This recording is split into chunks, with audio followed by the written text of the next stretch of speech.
Welcome to Hypnosis Hero, the podcast where you can get hypnotized through the screen. We are just getting things verified and set up that we are actually live now on Facebook, on YouTube, and now on TikTok. Looks like everything here fired up without any errors, which is always nice to see. But it is Tuesday. It is May the 13th. And I actually had warm weather for a day and a half. So that was kind of cool. I almost forgot that was even a thing. So, yeah, when you have winter for more than 6 months, that's what happens. Had a great week myself, a really busy week, and I had a show on the weekend. So we'll talk about that. Getting some people coming on TikTok now saying, hey. We got some people coming on the YouTube channel saying, hey, that's good. So with that, let's say hey to our co-host, the co-host emeritus, Mr. Brian Bay. Hey, good evening, Sean. You're looking a lot better. Feeling better. Yeah. We had a surgery number 2 of hopefully just 3 planned this year. But yeah, things are progressing. Everything's healing as normal. Good news. No cancer, so I'll take that. That wasn't really much of a scare or a concern, but anytime a doc tells you that, I'm like, awesome, I'll roll with it. So, but yeah, and kind of give you an update, share a couple of anecdotes once we get our guest introduced. Is a repeat offender. I'm sure everybody will have a chance to appreciate that. But no, good news to hear that you're thawing out a little bit. Yeah, well, yeah, it was actually quite warm. So it is right now it's above 20, but yesterday it actually made it to 30. So which snow is all gone, in freedom units for you, Brian, is like, the high 80s, 90s, somewhere in there. Oh wow, you got that. I think we got into It was so warm we actually had tornado warnings. So yeah, which is unusual for this area. Yeah, well, the whole kind of Midwest, going north to south, all across the United States, has had some really crazy weather the last few weeks. Yep. So it was a lot warmer than it normally was for this time of year. But we'll take it. Are you guys still having snow on the ground, or is it all gone? Oh no, now it's gone. Okay.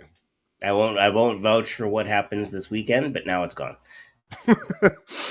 Yeah, we're looking at some humidity today, and we're right in the low 60s. So we're supposed to have some rain tomorrow, but Mother Nature is in her I'm off my meds season. Seems like the times and the weather, they are a-changing. I once heard a stat. I don't know if it's true or not, but it was on the internet. It's got to be true. Well, Homer Simpson would say 40% of all stats are made up. 80% of people know that. Mm-hmm. No, it was that weather people are right 18 times out of 20, 85% of the time. Yeah, that's kind of like 60% of the time it works every time. Yeah, so figure that one out. The math isn't quite mathing for me, but it is what it is. Mm-hmm. We have Becca. Yeah, she's saying hey. Yeah, and telling you to get some more rest. Yeah, I rolled over and I heard a notification on my phone, and then all of a sudden, incoming phone call from the Grant Saunders, all the way from England, and it took a little bit for Wi-Fi and everything to connect, and there was a lot of, can you hear me? Can you hear me? Yeah, yes, I can hear you. Can you hear me? Hello. Facebook's been doing that a lot lately, and then it was, hey, I'll have to call you right back, and Grant, I'm still waiting, man. But other than that, life's pretty good. Yep. Oh, that's good. Hockey playoffs are going on. The Canadian teams are doing well. Yeah, I can say that now because they're doing well. The maple leaves have already been dropped out. Well, the Edmonton's doing well. Let's put it that way. That's the only one I would And care about. And Winnipeg has to step it up tonight because I got people from Winnipeg here, so they'll get mad at me if I don't mention Winnipeg.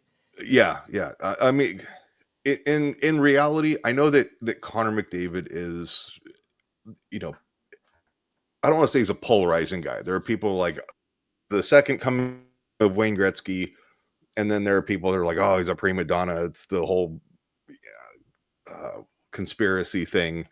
But I mean, he's one of the classiest guys in the league, Yep. and the most talented. And I would really like to see him at least get a cup. Edmonton is due. Yep. Yep. They are. It's about that time. Mhm. And speaking of about that time, we should probably introduce our guest. Now, you mentioned he was a repeat offender, Yes. and I've known Bob for a long time. The one thing I can say about Bob for sure is he never offends. Oh, I meant repeat offender I on know what you our meant. I know show. what you meant. Yes. He is one of the sweetest guys that you will ever meet. He's always concerned about you and where you're at, and always has. I would say always has brilliant and genius level advice, processes, things that you could do that you didn't even think of, because he's Bob. Uh, Yeah. because he's Bob, and I often joke about this in Hypno Hustle when we're there, and Bob really gets going on his specialty, which is conversational hypnosis. Mhm. I call him Bob the Rebuilder because he can just talk to you, and when you're done, you may have no idea what happened, but you Mhm. sure feel a heck of a lot better.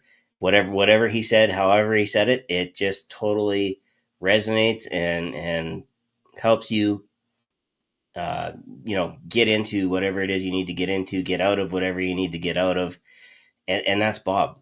It's absolutely amazing. Oh, and look at this, making Oh yeah. connections to the past. I remember Bob. And in my defense, I heard you guys say, and imagine my surprise when it was like, "Oh yeah, Bob's going to get a pineapple out of you," and I went, "What sort of magic wizardry is he going to do? This exorcism?" Like, and they said, "What did I, text or call you with, post anesthesia?" Oh, it's So all good. It's all good. Anyway, we should also mention Bob has something new to add to his titles and accolades and things that Bob does. Bob is now an author, a published author, and so we're going to be talking about his book tonight as well. So, awesome. with that in mind, if I can find the media, there it is. Look at that. Welcome to the podcast, Mr. Bob Martin. Well, good evening to you and welcome. Thank you. There we go. Good evening. And you are in, oh, brain's a little foggy, Eastern time. Yep. Pennsylvania. Pennsylvania. I was going to say, I'm like, New England at best, but No. yeah. Um, and then has the humidity come yet, or is it still pleasant out there? It is very pleasant. It's been raining every Hmm. day, so it's been really amazing. Okay. The ducks are extremely happy. Yeah. They're So like, we're not cold anymore. yeah, I mean we're definitely keeping them very happy. Hmm. So, Wonderful. but And family's doing well? oh yeah, Good, good. everyone's always doing well. We're always busy, but Hmm. life is And, good. and then you said, forgive me if I'm jumping the gun. You said you bought another business. Yeah.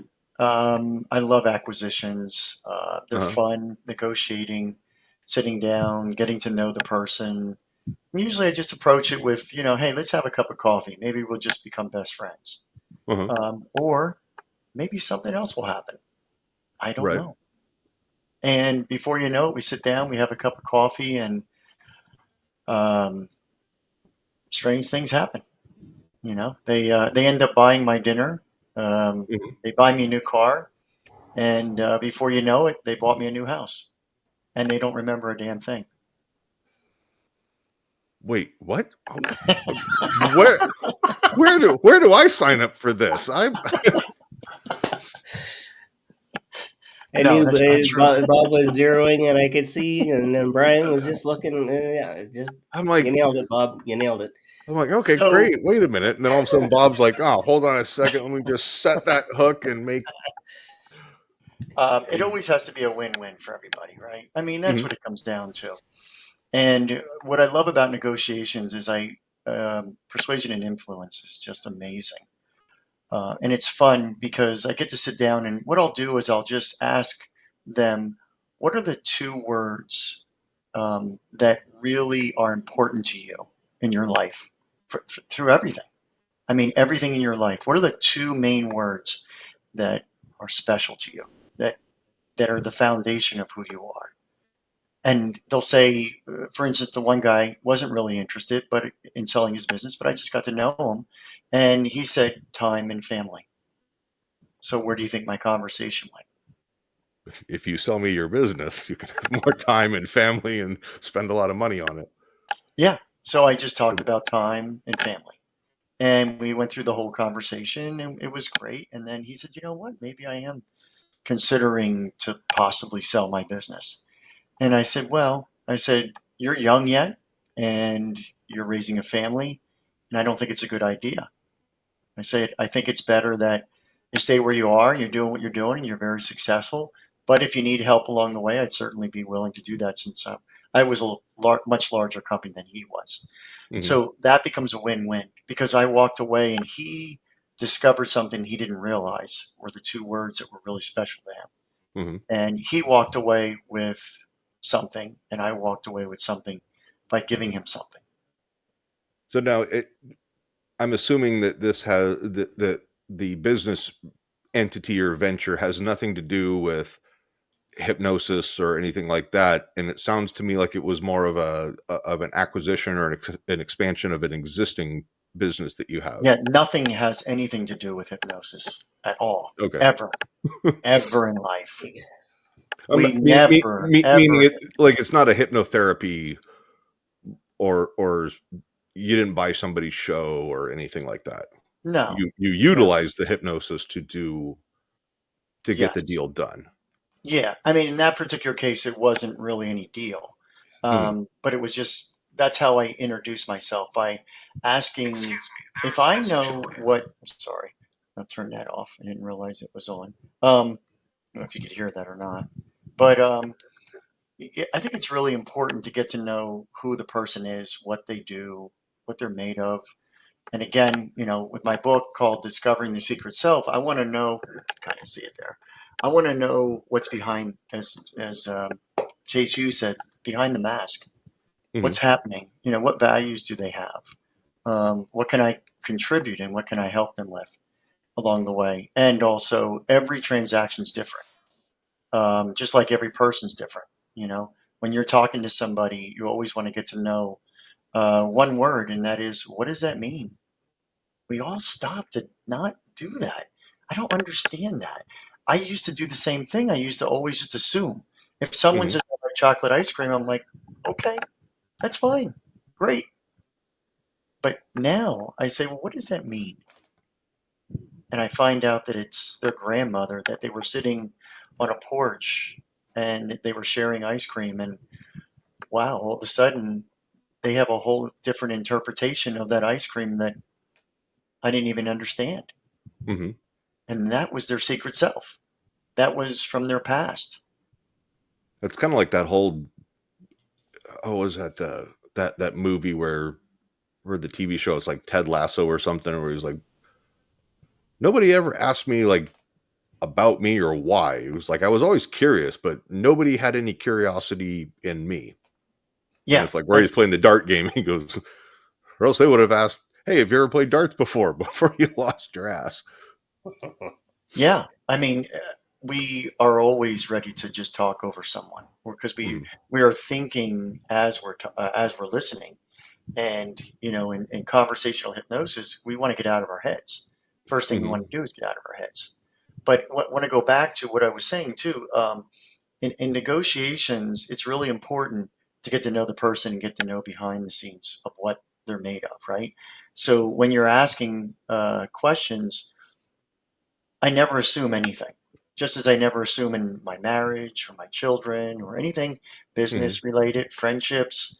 Uh, if the magic word is, what does that mean? Just make that a habit, and you discover so many things about people that Hmm. you would have never had before. And it's truly amazing. It wakes you up. I mean, it really does. And when I started this whole journey, my mother was really where it started. She had cancer, and I wrote the Hmm. story in my book. She called me and said, "I have 8 months to live. It's incurable." I didn't know what to do, Hmm. and I felt like I was responsible. I mean, who doesn't love their mother? Well, some people may not, but it's Hmm. okay. It's Sure. okay. I think, and let me take a step back. I think everyone loves their parents. They just may not like them. That's the difference. Yeah, there's folks have asked me like, hey, how come I've had some challenges with both of my parents, and since my father's passing, it's default is just mom, and, I'm like, yeah, I love mom because she's mom. There's different behaviors in her life that I'm like, you know what, it's the behavior that, or the action that I was displeased with. And me having been a teenager, I am quite positive that she could say the exact same thing about me. So, no, no, trading punches there. But it's, yeah, I think that I can tell people, I'm like, I'm a good person. I may not be the most well behaved, the best, the most composed, or anything like that. But I'm not. I generally don't do things out of malice. Can you remember a time when your mom was proud of you, that you did something? Oh yeah, I mean, Yeah. quite a handful of things, but Yeah. you What's know, the first one that came up to your mind? I saw it came up pretty quick. oh, it probably had something to do with either sports or Yeah. completing homework assignment or something like that. So it's Yeah. just, I mean, it's like being a parent myself.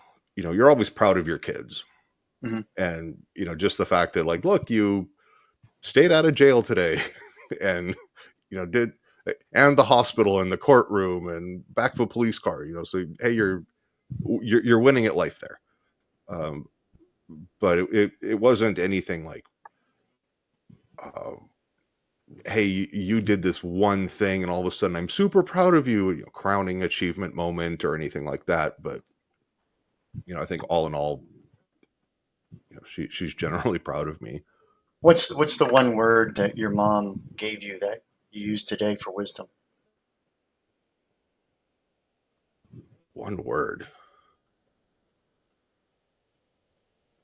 And you kind of passed it on to your children as well. We can rule out profanity. Um, that's a good question. I legitimately don't know how to answer that.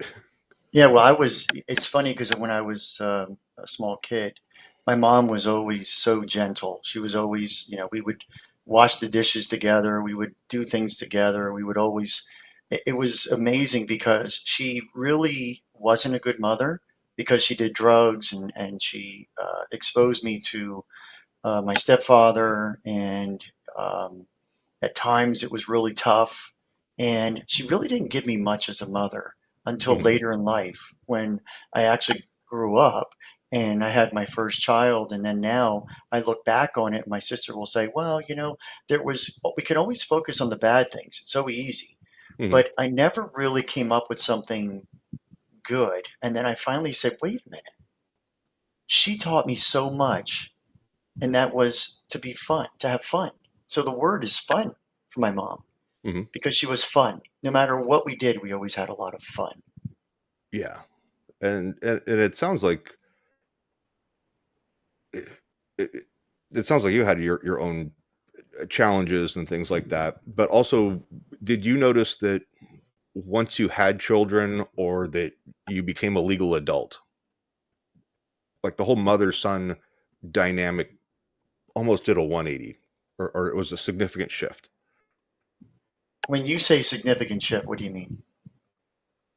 For me, it was like I don't want to say I had a falling out with my dad. We kind of had a big blow up, and about 9 months later, or not 9 months, it was about 2.5 months later. I came home on Christmas while I was on leave from the military while I was in basic training, and during that time frame, because I graduated high school and I was still 17, so I had to turn 18, join the military, go through that stuff. And then it was the holidays, and it was like, Dad's not legally responsible for me anymore. My dad has no obligation to talk to me, pick up the phone, anything like that. Now we have our relationship because the two of us want to be in communication and in contact. And, it was at that point in time. And there was also kind of like a family law dynamic. My parents are divorced. And so all of that went by the wayside. So you take out all the garbage and you eliminate that. There's no longer these other complicating factors. So who was the most influential in your life, your mom or your dad?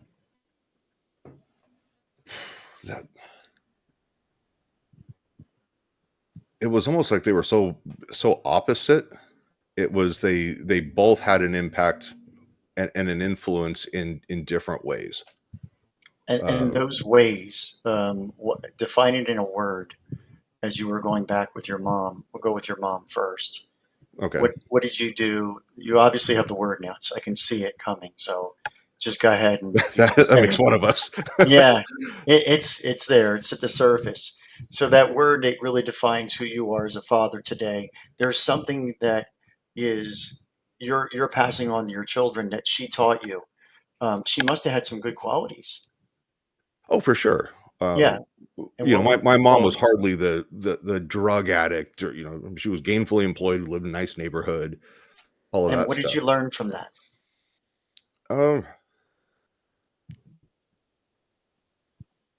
Gainfully employed, working. I think they both taught me responsibility in different ways. Okay, so they both had taught you about responsibility, but in Yeah, different ways. growing up, two different households, quite different in terms of like a dynamic. With my mom's house, it was a lot of sports because we were there on the weekends. Yeah. My stepdad coached our sports teams, probably half the time maybe, and they were involved. Like my group of the core of my friends were surrounded with sports. Whereas Now, at did my your dad's, parents tell you, "Hey, don't do that. No, don't go to sports. That's a terrible idea." not directly. Their dynamic was more behind the scenes. Okay. Like for example, Little League baseball tryouts started 2 weeks earlier at my mom's house. So she just went, "Hey, you're going to tryouts," and of course I'm 6. Okay, I get to go learn baseball. Cool. I get to go hang out with some friends. All right, sounds fun. I get to play. No arguments here because it's not school. And then it was like, my dad was like, well, he's got all his friends out here that he goes to school with that sports. And it was just sort of like, well, what are you going to do? He's already signed up. And, in my life, I have heard the term best interest for the children being so abused, it's cringeworthy. So, what did you do different as a parent now that you've done in the past, but you really are now different in a way by your parents, but what they gave you in such a good way that you passed on? I think I tried to have more of the fun aspect. Fun. Yeah. I mean, I got It's really divorced. weird how you came up with that word, but yeah. I by default I became a father at a very early age. I think Yeah. it was 20 years old. Okay. And Me too. so I also got divorced at a very young age. I think Yeah. I was probably 24. And so being that young parent, you volunteer at school, and I'm like, all right, cool, let's be a big kid. And it was do all the things that I wanted as a child. For example, my mom was just absolutely like deathly afraid of motorcycles. She still is not terribly thrilled that I have my street bike. But so I would be So like, all you right, pass that fun on to your children as well now.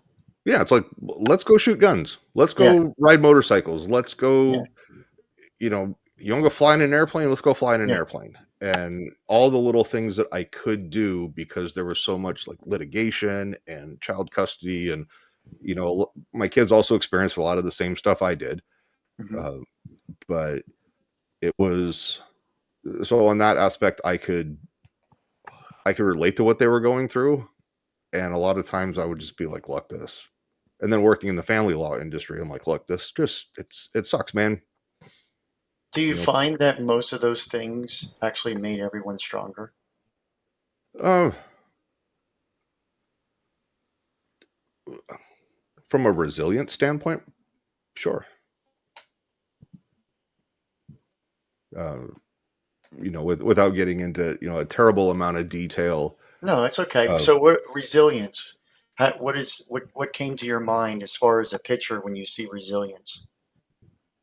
I'd be watching my own kids kind of go through their own struggles, and, kids Okay. bounce.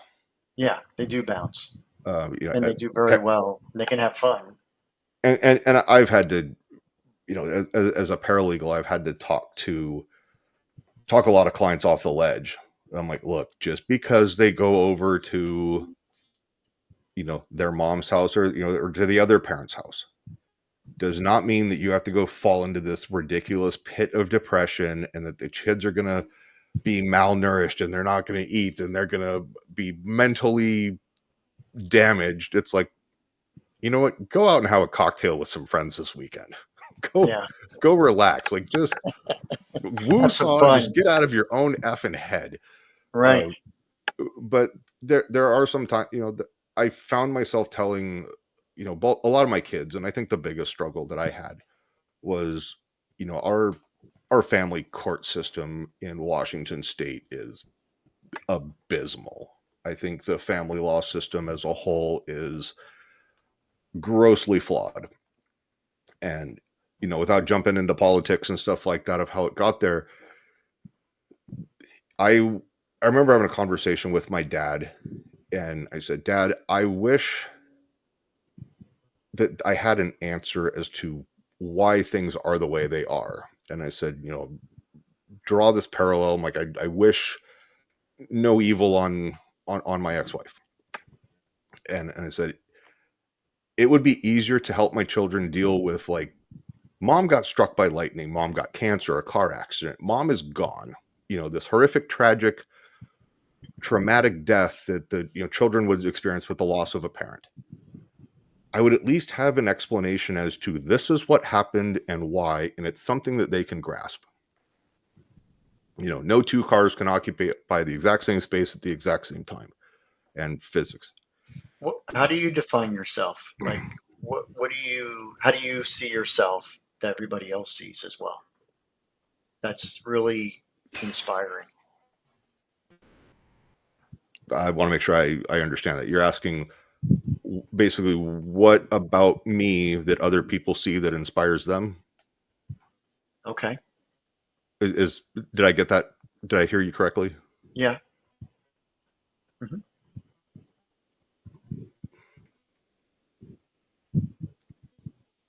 I'm going off of what I've been told.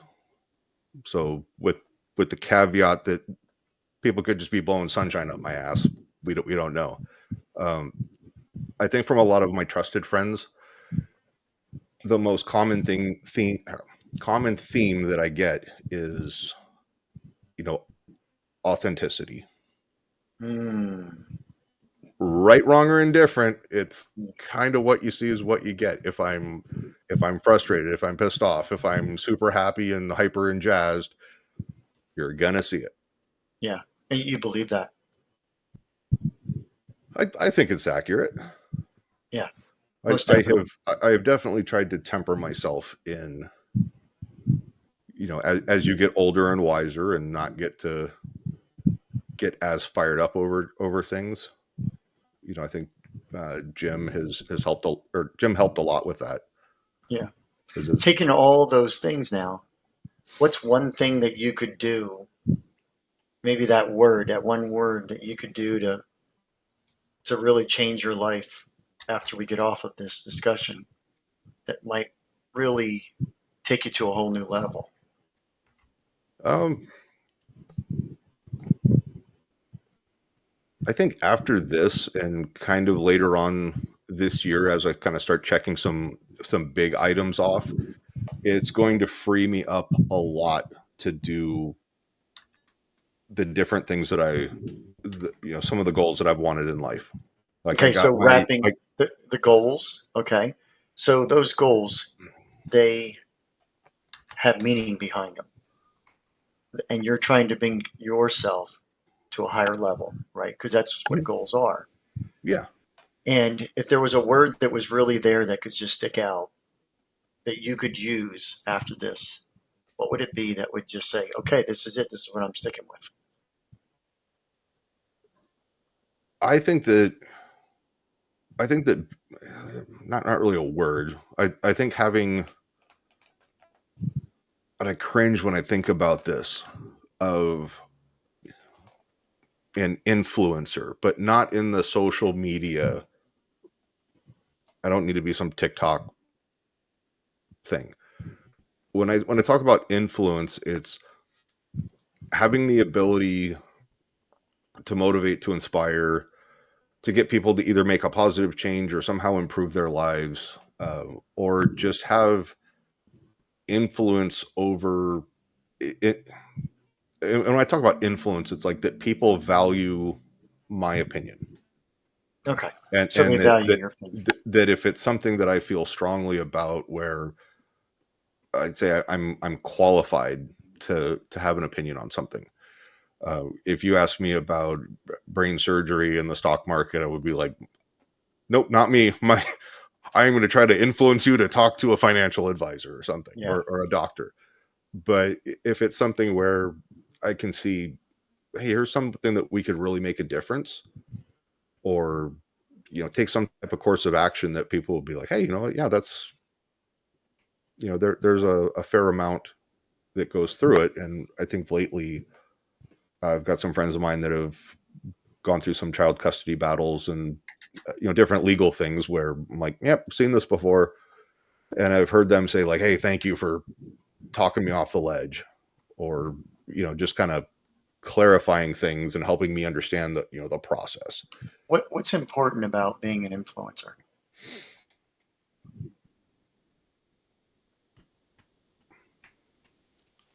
I think the first things that would come to mind just superficially would be like, yeah, it's all cool that you get respect and kudos and you're the go-to guy, but I think when you really dissect it and look down to the core of things, is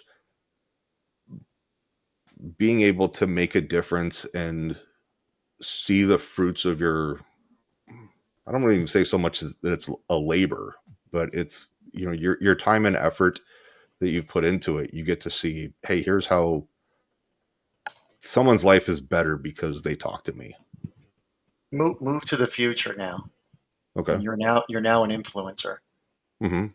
What value does that bring to you?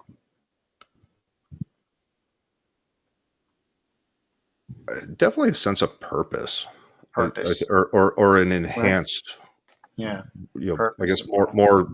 more volume of that feeling, if that makes Yeah. sense. And if you bring the thing that you learned from your mom, that one word, to the surface as well as an influencer, do you remember what that word was? Responsibility, if I recall. And the other one was fun. Yeah. And a lot of, and what's really odd about this whole thing is that I find myself becoming more and more like my father. Like, I'm telling people, for example, like when it comes to cars, I'm like, stop messing with your cars. You don't need to take a $70,000 car and have it tuned to make the chitty chitty bang bang pop sound, because all you're doing is you're actually really doing damage to your car. Yeah. On a group chat for some motorcycle riders, and one of the younger ladies in there was like, well, I want to do like arts and crafts and get new fairings for my bike and paint them myself. And I'm like, well, yeah, it might be a couple $100 cheaper, but then look at what's the cost of all of the additional materials, equipment, your time, and then what happens if something breaks and you have to now go rebuy it. These are the people that do this professionally for a living. Consult with them, get the custom whatever it is that you want, and they'll do it. Because you're gonna have to put paint on them and sand and clear coat and all that stuff. And they're like, oh, I didn't really think about that. I'm like, that's fine. I get my blinders on stuff where I just hone in on, here's a desired end state, and I got something in my mind of how I want to get there. And people are like, whoa, slow down and look at some of the other stuff that It certainly can be an influencer, that's for sure. And help a lot of people, for sure. Yeah. Have fun and consider that. So, as we were watching, we were exploring the secret self. That's in the book, right? We talk about it. The secret self. We can say, people will say, well, it's another word for the unconscious mind. The secret self, meaning, you heard Brian, his parents were a big influence on him. That was his secret self. We have a personal secret self, which is in the surface. Then we have an accumulated secret self, which means we have very many different things that happen to us, whether it's trauma, whether it's memories with our parents. It all forms who we are. And then when we meet someone for the first time, we literally go back into our collective secret self and find very quickly, within a fraction of a second, do we like this person? Who do they remind us of? And who are they? And do we give them even a chance?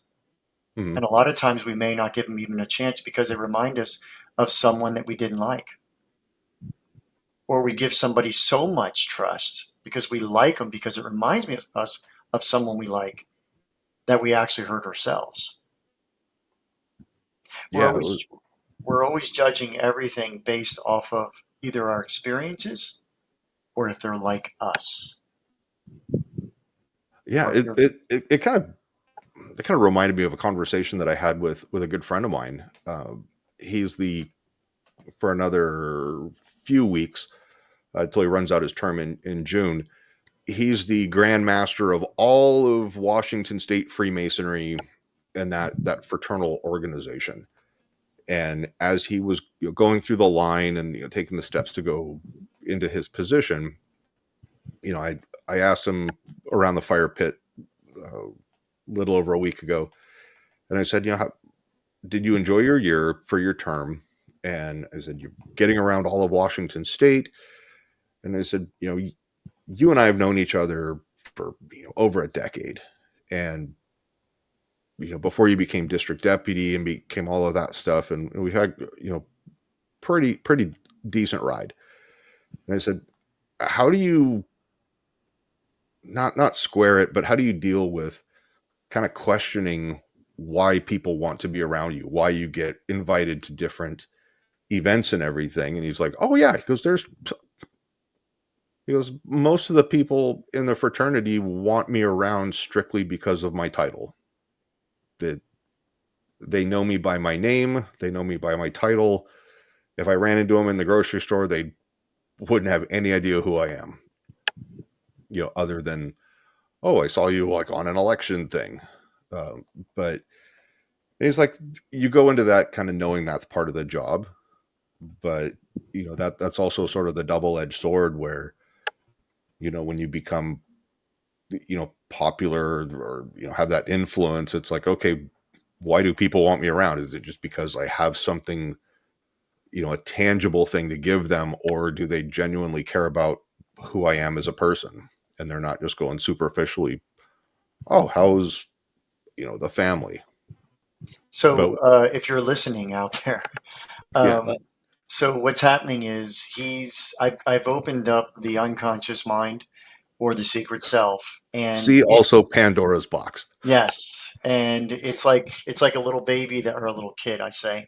And I know some hypnotists go, I don't like that, the way that you describe that. But Uh-huh. it's like a little kid that we just opened up a toy box and we were exploring, and you notice that it just keeps wanting to give more and more and more and more information, and then we start to relate to people, and we're describing these situations, but they're really describing who we are and how we Yeah. look at it, because he's describing a story about someone else but really relating to himself, because he's going back and looking at something from his secret self from the past, and then he's putting the pieces together and saying, hey, this story is relevant.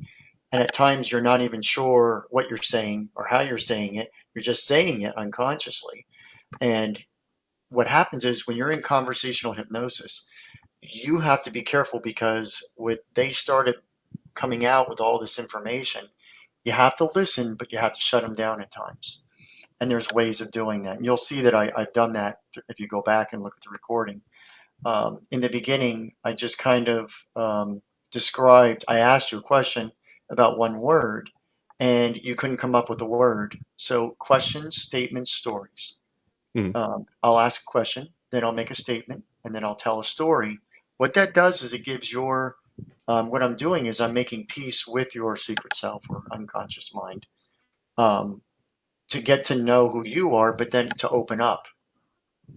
Now, So, how much of that is painting a picture, almost like when you're on stage, where you're like, look, here's the question, here's some context to the question, and maybe a way that I can relate, and then that establishes an element of like subconscious rapport, where it someone's like, all does. right, And now I'm willing to talk.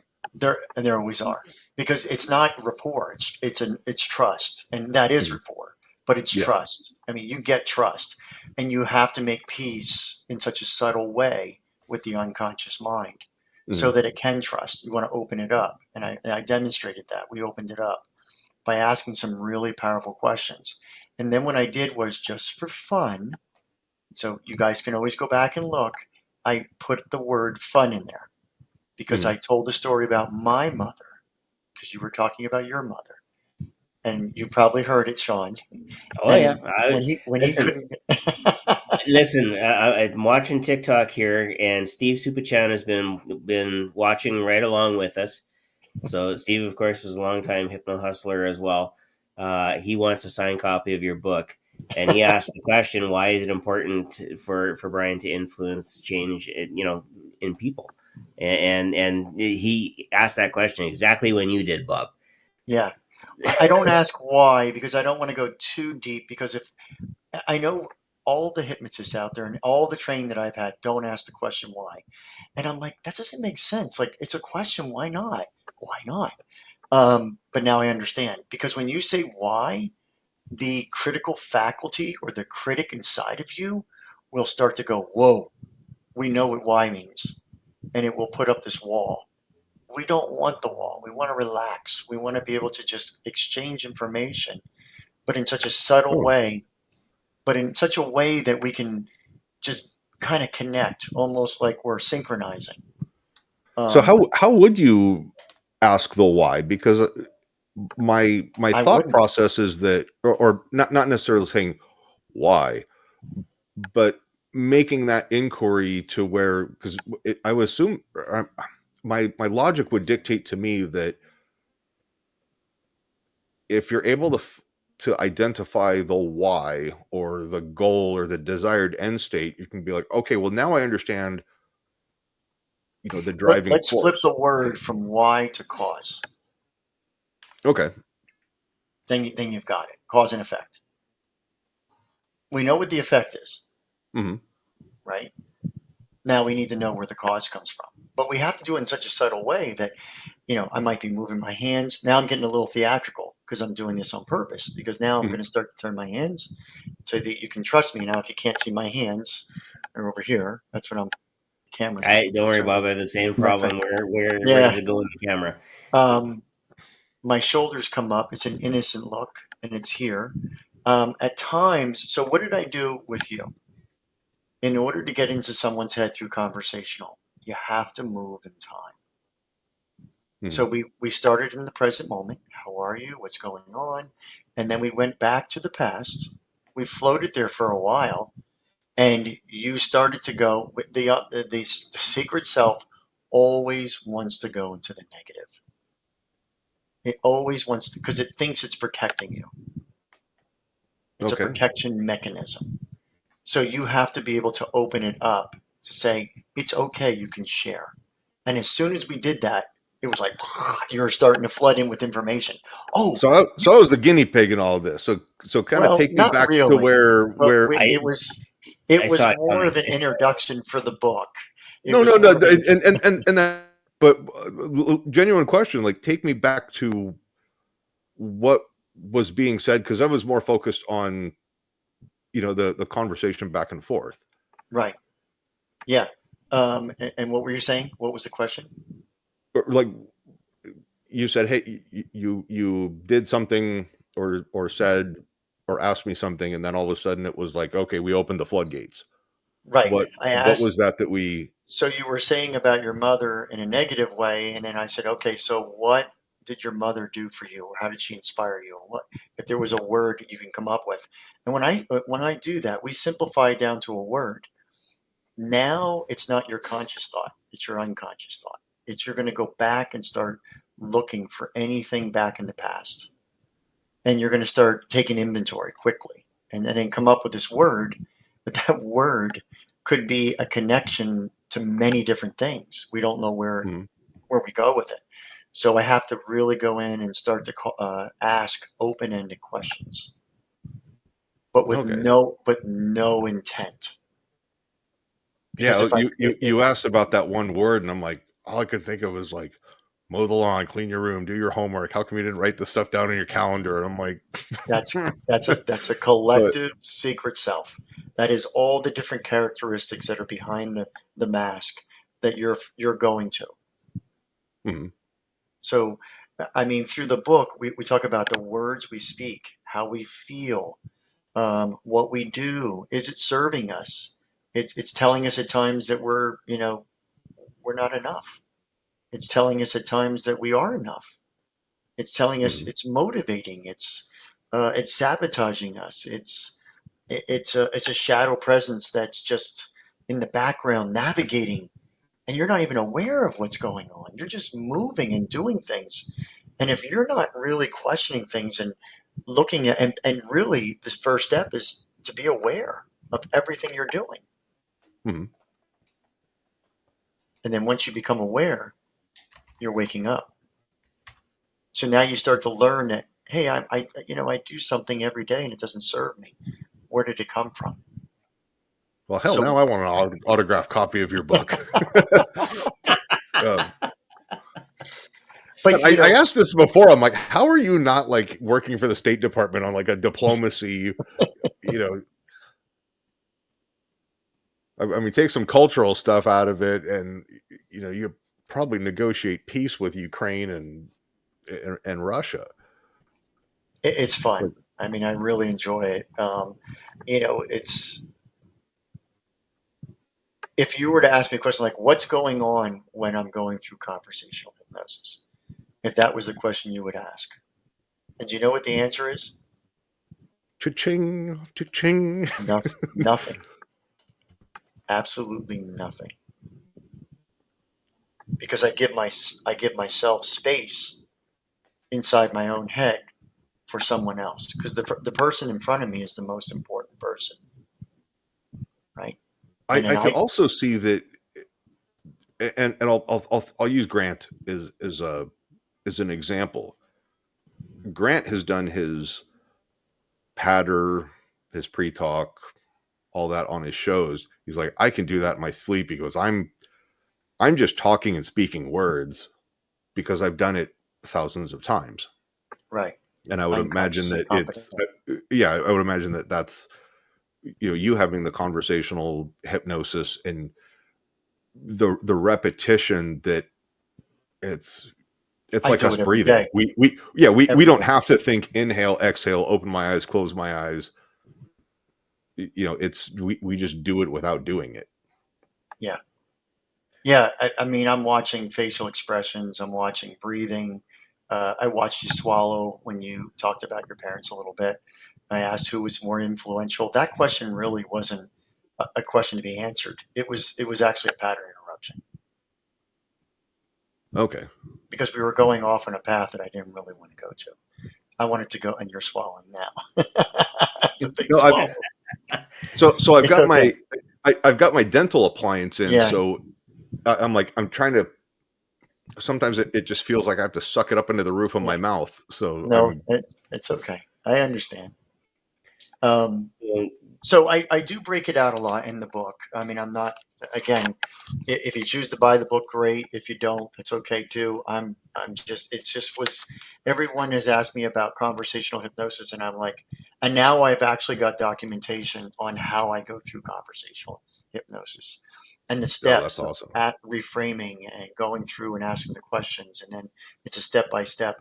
And I also, the cleanup part. A lot of us work with memories, and we reframe things, but we don't understand that when we do that, we change the future, which is really the present, and Mhm. we can really actually do some damage because if we're not pulling out what they're utilizing that particular memory with, meaning it's motivating them to get up in the morning, or it's motivating them to stay married, or it's motivating them to be a good parent, even though it's something that's there.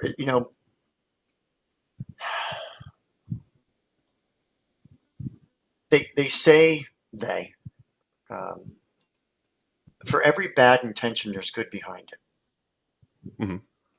And when I heard that, it helped me understand people even better. Because Okay. if a little boy gets raped or has something that really happens traumatic to him, and it was a tall man, Mhm. right, with dark hair. Now he's older and he's killing every dark, tall hair guy out there. In his mind, he's trying to save every boy out there from going through the same thing he did. Oh yeah. When you understand that, you now go in and you have no judgment with anybody. And when I work with people, and when I say I work with people, every single day someone will say something like, "Oh, I'm having a really bad day," and I'll go, "Wow, really?" And they'll go, "Yeah." I said, "Well, what do you mean by that? What does that mean?" And they'll say, "Well, I got up and now I got a toothache." And I said, "Well, what could be worse than that?" "Well, I don't know. My tooth could fall out." "Okay. What could be worse than that?" He goes, "I don't know. Death. Maybe I couldn't talk anymore." And I said, "What could be Mhm. worse than that?" "Well, maybe I can't breathe." "What could be worse than that?" "Well, I'm dead." And I said, "Okay, look at you." I said, "Where are you now?" And then he just looks at me and it's like, "You're right. Mhm. Not so bad after all." We call it Yeah. an NLP chunking down. But it's getting Okay. people out of their own head, right? So Because it's kind of like fast there's forwarding to being like, hey, if this day gets worse and worse and worse and worse and worse, and then you go, okay, now where you at? It's not a good idea unless it's the boss's idea. They have their light bulb moment going, maybe it's not so bad. right, not so bad. And we always I always say that if something really is happening that's bad in my life, um, especially in Mm. business, I'll be running around and something's really happening. And my son-in-law is the vice president. He's like, "Oh my God, what are we going to do? It's a catastrophe." I said, "Wait a minute, it's not. It's the universe pointing out our weakness. So let's take the weakness, let's look at it. It's the effect. Let's go back Mm. to the cause and let's fix it because we have a chance." But most people won't do that. They'll say, "Oh, my life is terrible. I can't do anymore. This is horrible," you know, not realizing that it's a learning moment, right? How many times you look back at your history, or even when someone's stuck somewhere, I'll ask them the whole thing about, and I'll give this to everybody. If I really want to do something, say I'm on stage and there's a bunch of people, and one person's really struggling with something. It doesn't matter. You want a quick fix. You want to get somebody to turn around really fast. Move them in time to the past and ask them if they ever had that same feeling and that same experience, or let's not even say this experience, let's track the feeling, when they were struggling the same way, but they got through it and it was amazing. And today it makes them a better person. And they go, yeah, I got it. Good. Go back to it now. And now look at it, feel it, see it, hear it, bring it forward and put it in front of the one that you're at right now.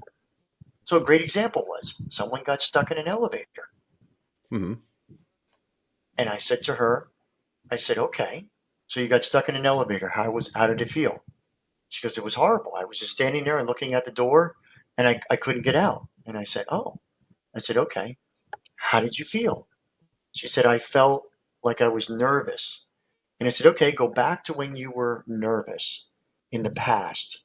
But it was actually a really good moment. It was the best time of your life. She said, yeah, when I spoke in front of people, I was very nervous. I said, okay, now I want you to go take that and bring it forward into the elevator. And I want you to imagine now that you're there right now in that elevator, looking at the audience, feeling the same way. Here we go. You ready? This is the magic stuff. Here we go. Presupposition. What is different now?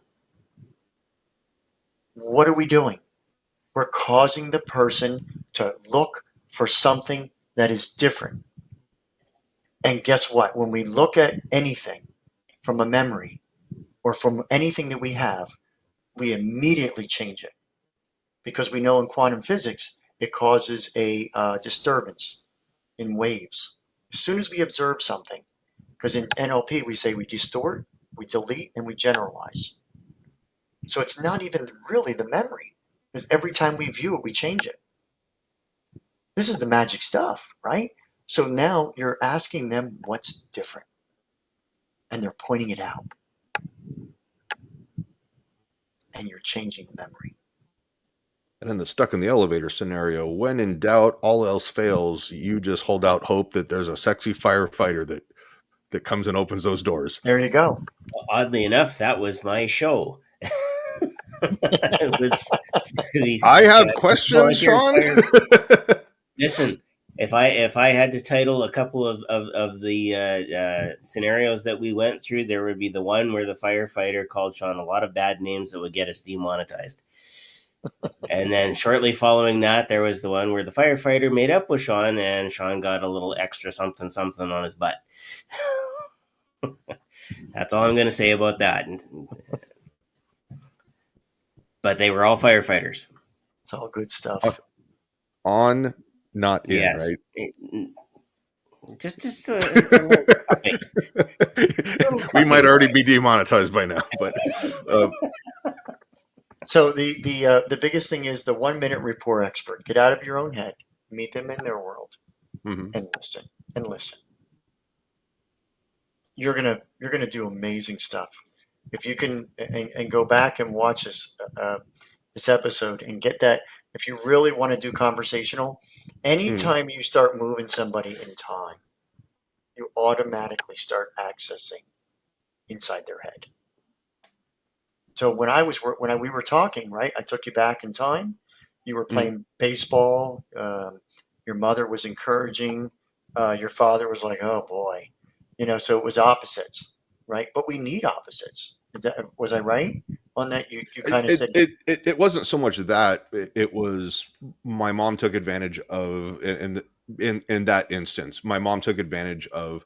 Oh, I can just sign him up for baseball, and then what's his dad going to do? His dad's not going to be the asshole to take him out, put him in a different league.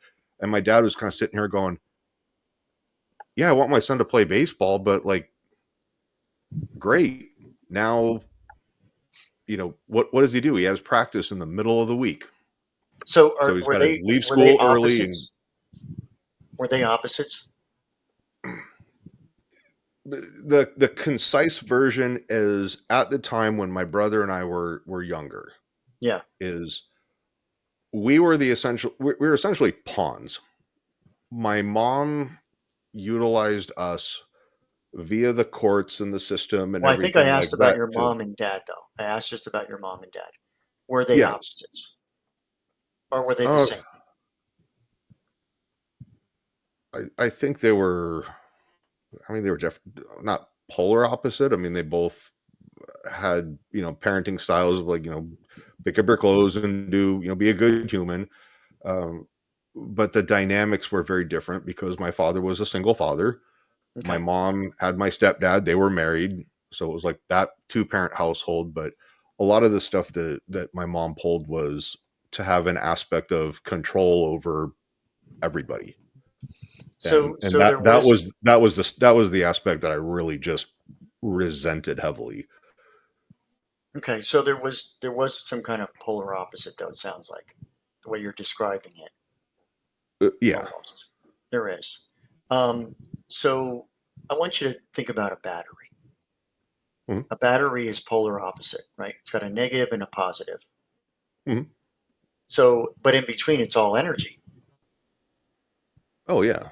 So when you take a battery and you put it into something, it's now intention. So whatever the battery's in, it makes sense. And then whatever that intention is, it lights up, whether it's a flashlight, whether it's a radio. It can play Something's being powered. so, well, it's an intention, right? It's an intention that Okay. has a negative and a positive. You're putting it in that device, and it could be a radio that plays Mhm. amazing music. And that in itself, consider that. Imagining a battery. So there is really Mhm. purpose in all that. There's purpose in all the things that we go through because the intention is actually obviously always good. Remember what I was saying about some bad intention that turns into good? So the intention was always good for you. So it's kind of like having that some sort of balance in your life. There you go. And that's what Okay. I was looking for. Yeah, that's what I was looking for. Your breathing slowed down, your shoulders Yeah. dropped. Nice. I, That's what I we're think looking for. I think my father was more of trying to bring that balance, but there's only so much that he's able to do. And but he did a Of course. great job of trying to mitigate and get out in front of things. And, you know, I think my father knew a lot more about the strategic side of things, when to jump in and be bullish and go, no, we're putting a stop to this shit right now. And then times to go, look, this isn't worth the fight. The juice isn't worth the squeeze for this fight. Let's just get past this. It's cheaper to do whatever than to go fight this fight. He was very, very much like, don't step over dollars trying to pick up dimes. Like, just move past it and go focus on more important stuff. But then when there was really big things that were going on, he'd fight to the death. Yeah. I think you have a And lot of those good traits in you too. no, I appreciate that. Yeah. Do you believe that? And, yeah, absolutely. And I Yeah. think that, I've said this a lot, especially talking about the loss of Jim and all the different people that have helped me along the way in my life. I want to be successful, and I want to do good things that make a positive impact in this world. I don't need to be Elon Musk, but my own little contribution of how I can make this world a better place, and just having my own success. It's my way of showing those people that their time and their investment of their efforts wasn't wasted. And now I have disposable income or resources that can be used to pay it forward and make a positive difference in somebody else's life so they can continue that. It's 5 years in the future, Mhm. and we cannot refer to now the present. I Okay. am. We're literally going on a podcast. You're the most influential influencer out there right now. So We're going to count down from 3, 2, 1. Oh, hey, Brian, my God, it's been what, 3 years? This is amazing. How's it going? Like, tell me some of the things you've been doing. I've been watching you. You're amazing. The influence you're doing and the amount of lives you're changing out there. What changed? Apparently 5 years or 3. Yeah, Um, yeah. But what are you that kind doing of threw now? me for a loop for a Yeah, second. I'm like, yeah. Like, what are you doing right now that you did different that you haven't done before?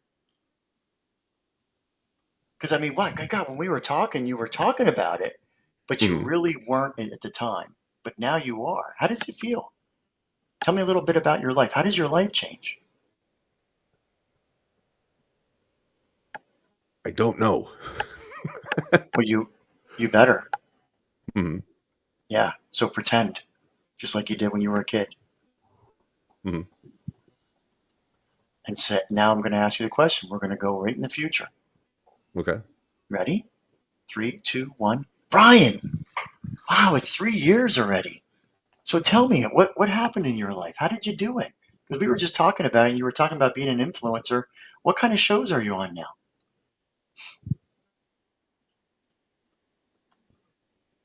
Kind of going with my authentic self going, I don't know. Make it up. I Make it up. Tell me the extreme. Just tell me what podcast. Because I did see you on Joe Rogan. That was pretty cool. I mean, that was amazing. well, that would be pretty cool. Yeah, it is. It is cool, isn't it? Uh, Now you like totally tapped into like the learning disability of Brian. Here's a blank piece of paper. You can write There's as much no as you want learning about anything So that what you want. And I'm going to go, this is the most scary okay. thing that I So can hang do on. right now. I want you to just say words. Just come out with any words. Doesn't matter what it is. Just start saying words and don't stop. Just say words. I have absolutely no idea what to say. Just say anything. Point and start looking at, say, ceilings. It doesn't matter. Just talk and don't stop. Just say any words. Words. Words. Just start saying words. Yeah, that's right now. Lights are on and no one's home. It's So what I'm saying to you is just mhm. say words. You can say words, right? You're talking. So say lights and just start talking. Bob, whatever it is, just start talking. Just say Yes, words. that's Keep going. so. In the interest of talking, I am disclosing that why I'm drawing a blank right now You're, keep is going. I have a a diagnosed learning disability that It's when okay. someone puts me on the You spot did. and says, You did. You did. Keep going. Just say red, black. Doesn't matter. You're with me right now. We're just going to talk. right, Say red, mhm, black, count numbers, whatever it is. Just start talking. yeah, I'm like right now, brain is on complete overload going, That's I can okay. pick anything, but I don't know what to pick or Pick it where all. Pick to. it all. Just start picking. Say my name. Say somebody else's name. Say something. Yeah, like I Doesn't started matter. to just go, look, I here's something that I can talk about, and There you go. I kind of just, Yeah. I So will now say get pretend. interrupted, but yeah. That's okay. Pretend that you're now. You are an influencer. You're on a podcast right now, and pretend it's 3 years in the future, and just tell me how it looks, how it feels. Tell me how you feel being an influencer. You wanted to be one, right? You said you really did. Did you say you wanted to be an influencer? Yeah, I probably should have clarified more of like run silent, run deep, kind of fly under the radar a little Okay. bit. Like Okay. I don't need to be. I have. While I would be absolutely honored to be on Joe Rogan's podcast for Yeah. something positive, Okay. um, I don't have the aspirations of like that's not a super mission critical requirement. If Okay. So it's tell me. I've got a core group of friends and people can come to me for different things and ask me hey, what are your ideas or your thoughts on whatever? And I have kind of the zero responsibility or expectations, and someone goes, well, here's my thoughts on this, and I have the freedom to say, this is what I'm able to willfully admit that I'm ignorant on, or here's something that I have my thoughts on. Here's substantial, or here's some content to substantiate why I have my opinion or how I arrived there. But What are there's, your passions? What do you like? What do you spend most of your time doing? you know, right now arguing with the VA. What would I like to be doing? I would like to be probably doing some flying with aviation, traveling around, Okay, the general aviation. freeze for a moment. So I want Mhm. you to say "I am" in front of this. So as I'm asking you, what do you Okay. like to do? Just say "I am" in front of it. Oh, I am flying airplanes. I would. I I've had the ability, and I want to do it again. I like flying. Like I said, general aviation, flying over, metropolitan areas where you see, there's that golden hour when the lights are starting to come on in the city, and it's like words don't describe, what you're able to see. It would be, it's awesome to try to capture that and share those photos. And it's just stuff that people would enjoy and can appreciate, that it's just a hobby and it's fun. I'd like that, like So skydiving. tell me, say people are appreciating because we're in the present moment of the future. Okay. Yeah, people are appreciating it. Yeah, and I have a plane. How does that Yeah, feel? that'd be pretty Yeah, badass. yeah. Well, you are badass. Yeah. So start over and just say I have a plane. I make people feel good because you are. You're doing an amazing job right now. Yeah. What what did I do differently?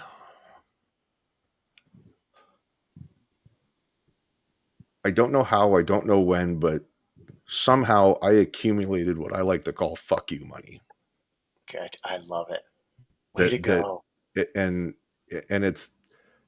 again, it's not that I have to be malicious or anything, but I Yeah. never want to be in a position where I am being held hostage by an employer, a job, or anything like that.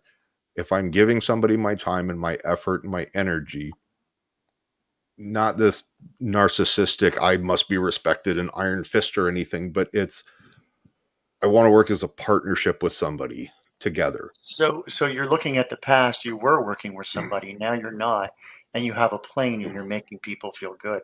How does that feel? Mhm. That was the best job Awesome. ever. Yeah. Yeah. Wow. And was there any like serendipity along the way when you got there that you said, this is how I got the plane. This is how I made people feel really good because I was an influencer. Kind of like under the radar, but it was good because I still got what I wanted.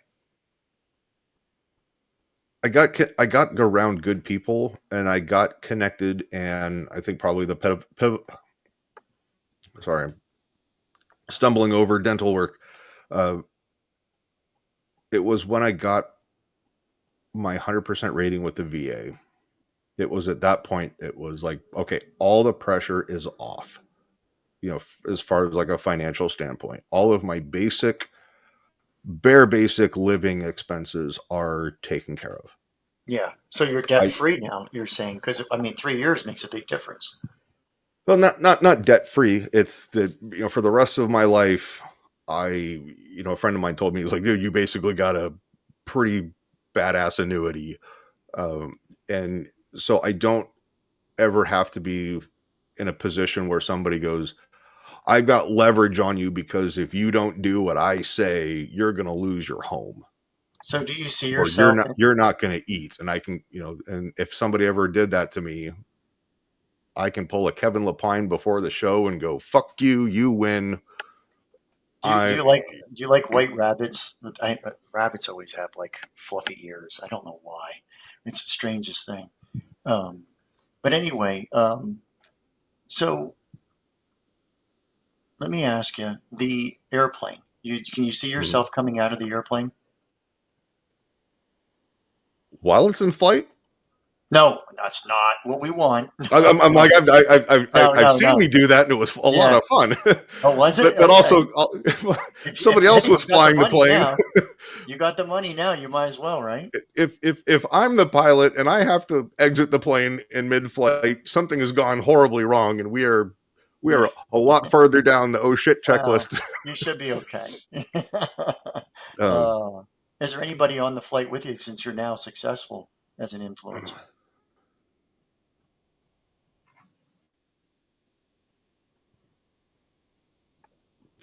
that's a good question. Um, I am either just kind of like when I go for a ride on my motorcycle. I'm like, I'm just gonna go spin around and kind of loose off for a little bit, or I'm with some close friends that are having a good time, people that I value, Okay. and So those people are on the plane with you and yeah, they're celebrating your um, being an influencer. yeah, not even that. We're probably just going somewhere to go do something fun, even if it's the $150 cheeseburger. Perfect. Yeah, that's great. So what's different now when we first started and now? How do you see yourself a little differently? What do you notice when you think about all this? Oh, a lot of bullshit noises out of my life. Yeah, You sure let is. go of that effing boat anchor, and Yeah, you did very well. You got somewhere too. It's pretty awesome. Great job. Hmm, it was excellent. are we done pretending right now, or Yeah, we're okay? done. I was expecting like okay, and cut. Yeah. Uh, No, no, no.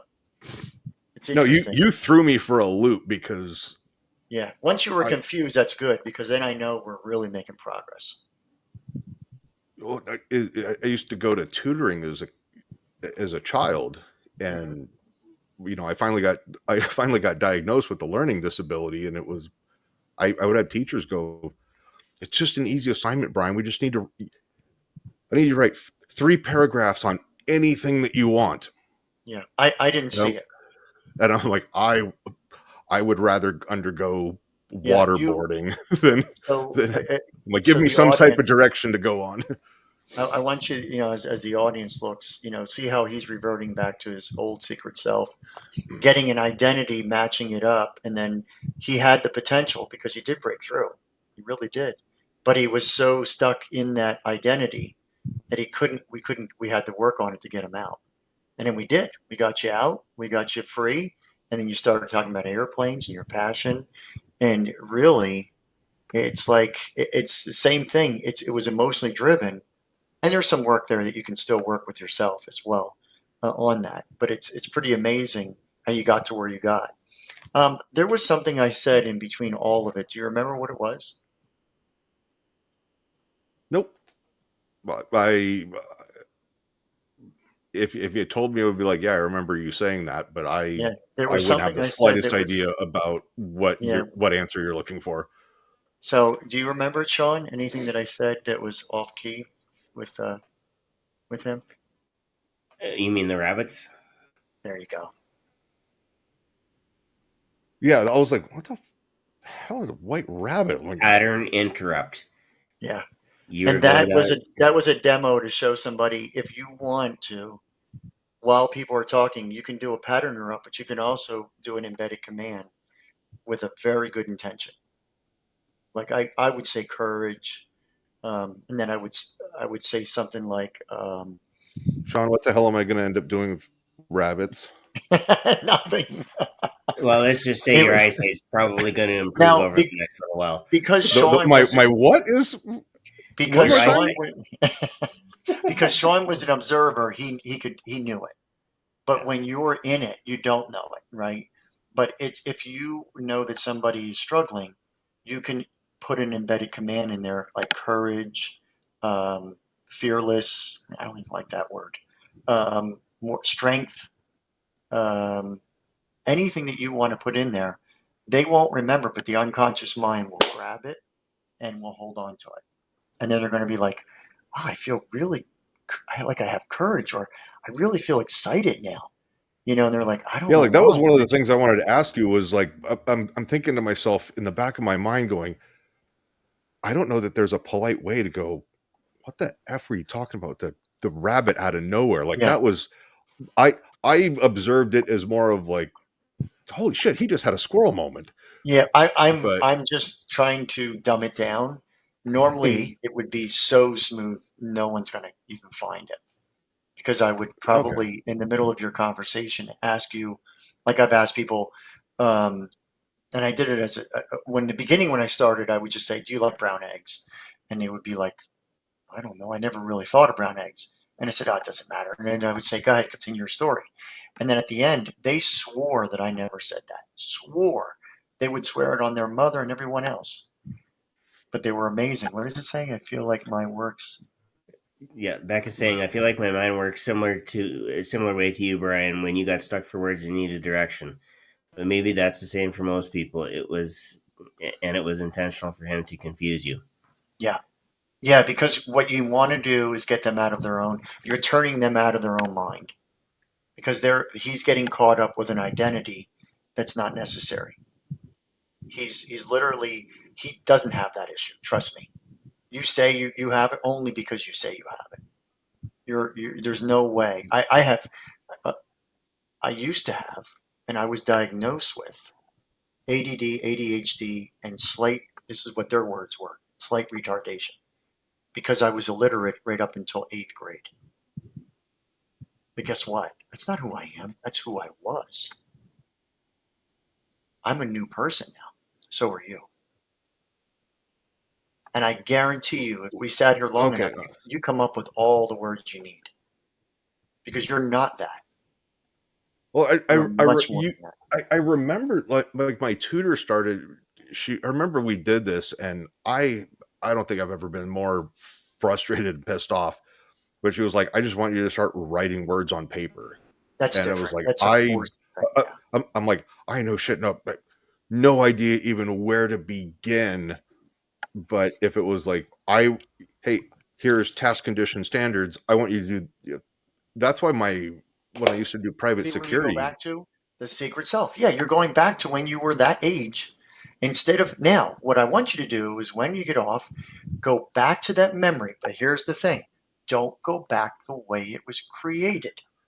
In the book, I tell you that. Go back as all the knowledge that you have now and who you are right at this present moment. Go back to the memory and say, what did I learn from this? What did I learn from this? Maybe I misspoke. I'm recalling a memory and going, hey, here's this incident Right, that I can tell this brief anecdote right. to bring context to something. That's not And that serving you. I was talking about just in the conversation. Then I was going to try to tie it back to a positive to say this is Yeah. where I excelled, and just in my communication with people.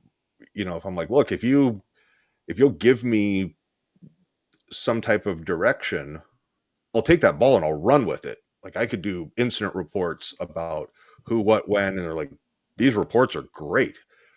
Um, and then, but it's like, okay, and I'm like, yeah, because it's my talent is being able to recall and this is what happened and tell a story versus, for example, if someone wanted like creative side, it's like, okay, it's kind of like how people write comedy bits.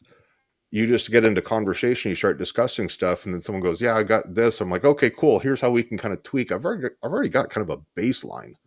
Yeah. It's like, here's a base model car, now let's start modifying it a little bit Well, to and make it that's it. really cool. That memory is useful for you. That's what I'm always saying.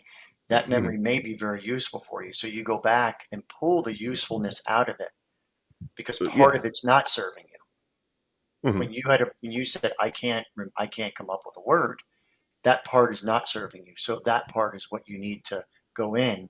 You need to take the learnings out of that memory and then go in there and reframe it. And then as an adult, not as the child, not as the teacher, and reframe it and then bring it forward and notice the changes in what's happening. Mm-hmm. Yeah, Becca had a comment. She says, yeah, I picked up on the rabbit part. I didn't quite know what you were doing, but had a feeling it was some hypnosis technique and to probably throw him off. Throw them off.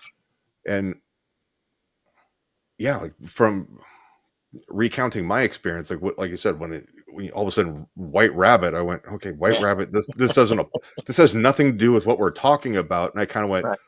Okay, White Rabbit, do I need to hold on to this note? Right out the window. Yeah. Yeah. And then you started opening up more too, as well. So it gave us a good, and I appreciate it. I mean, it was pretty amazing, really. Your story's pretty amazing. I mean, like I'm trying to be a good host. Like, I'm not really sure what he's wanting me to do, and I feel like I'm just bombing this whole thing. And no, not at all. Not at all. No, it was great. I'm like, Shawn's being really, really quiet, going, we're just going to ride this thing into the ground. Well, you see, Shawn's seen this before. So picture this. We're at Hypnothoughts Live.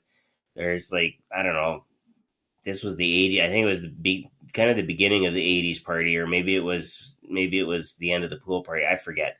Somewhere along the way, Scott King gets involved in a conversation with a young lady.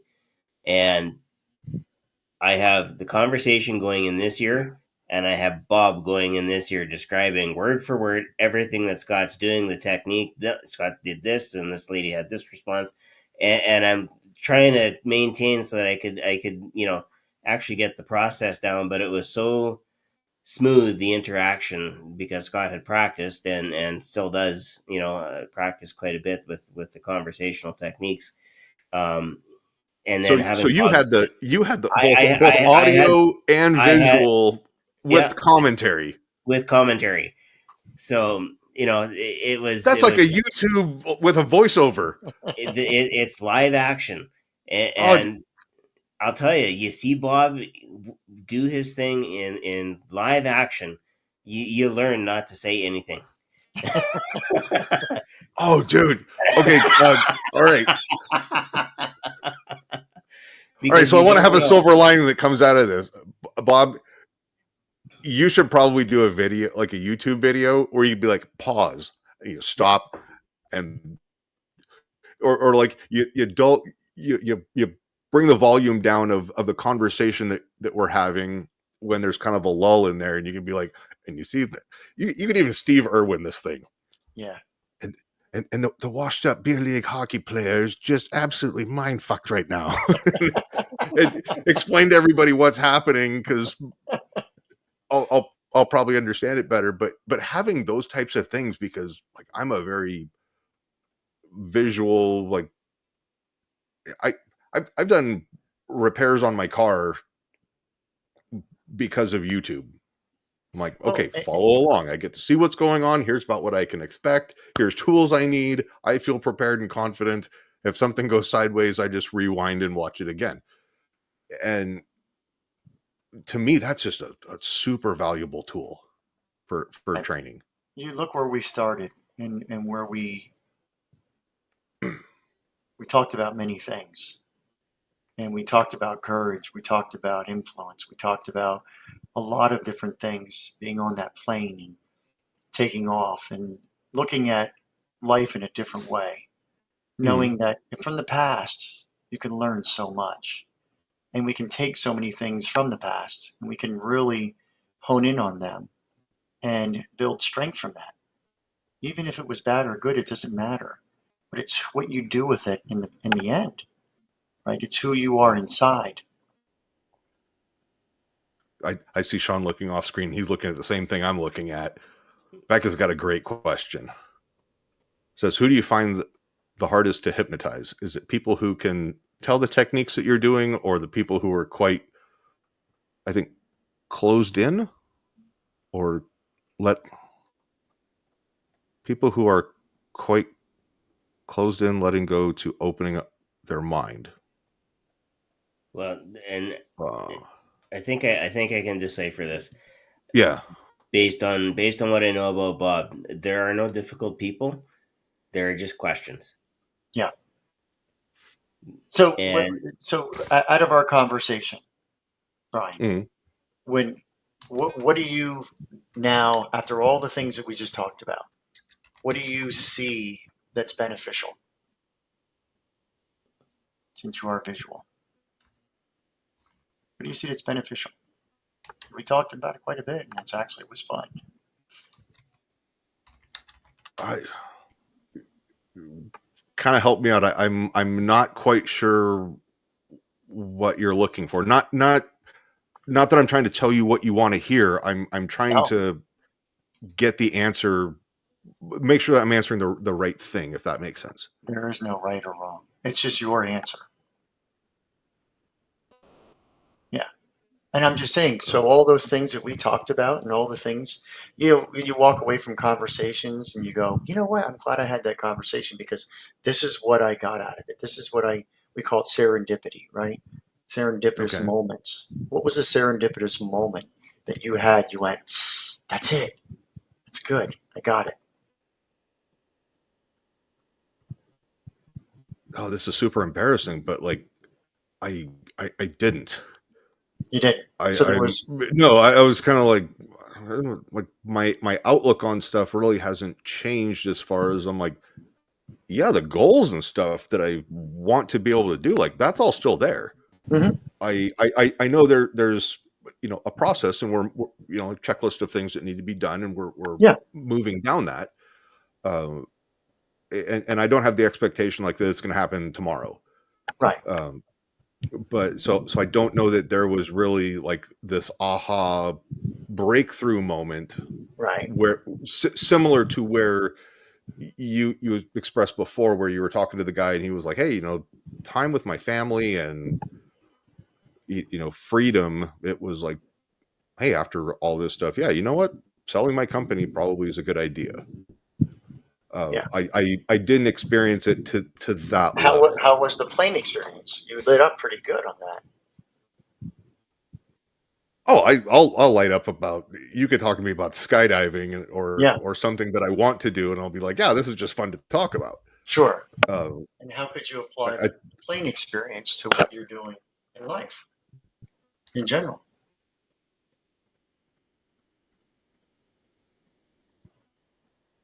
I'm not sure.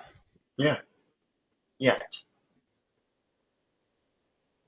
Yeah, presently I don't have the answer Yeah, to that question. right. And you will in time. Yeah, In time, you'll find the serendipitous moments that we had in our conversation. You'll go, that was it. That was interesting because I didn't think about that at the time. I didn't think about it, but it didn't make yeah, sense. like I know that I want to talk to you further about learning the conversational hypnosis and some of the NLP stuff. Hmm. I I think with this, where I was getting frustrated was I really wasn't understanding what was going on. I didn't feel like I was able to participate in as I think you did meaningful a great. way. Yeah, No, but you were. and like I said, I'm only commenting on the viewpoint from my lens as the subject, if you will. Yeah. Uh, I was, my struggle was I didn't think that I was participating in a meaningful way because I really didn't understand what was going on, and I'll do my best to explain. Like with hypnosis, when I would work with Jim or somebody else, they're like, look, just, I want you to sit back, relax. This is kind of what to expect. And I'm like, okay, cool. This is working. And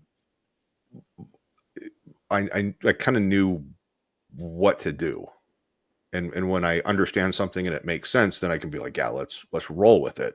But when I'm trying to pick stuff up, it felt like I was 3 steps behind trying to play catch up. And that was just No, a no, very you, uncomfortable position for me. yeah, Nothing critical of you or that you did anything wrong. uh, I'll take the ownership and responsibility for that of going, Yeah. that's just what it was like for me. So looking back at any of the things that we talked about, the experiences with your parents and what you've learned through those experiences and what the possibilities are for you, really you haven't had any experience other than it was frustrating, it was aggravating. I'm not sure what the other words were. No, the like when you were Confusing. doing when you were doing the conversational stuff with me and asking me some things that I didn't know the answer to, or I wasn't understanding the question probably Right. as thoroughly as I would have liked. Yeah. As far as stuff with my parents, like it's all, yeah, it happened. All these things, it's God's plan, happened for a reason. I can look back and go, because of this, that this happened, and then this happened. I met these people and such, and Mhm. Viola, here we are. Yeah. And I'm okay with where I'm at in my life. Sure. With the January summit in Vegas, I had kind of an aha going, God, just reflecting back and going, if I hadn't gone through all of those things and I didn't have like that big significant event in my life where I'm just like, you know what, F it, I'm just gonna stop all adulting. And I went to that one meeting where I met Jim. I was like, I wouldn't be co-hosting a podcast. I wouldn't be in luxury suites at a Golden Knights hockey game, and I wouldn't be at the top of the MGM Grand terrace overlooking the strip in the middle of the night, where it's just absolutely gorgeous in a VIP suite. But I'm glad I went through it. Sure. Yeah. We're with Dad's passing, I reprioritized a lot of things in my life. As far as, I took a look at, I'm in my early 40s.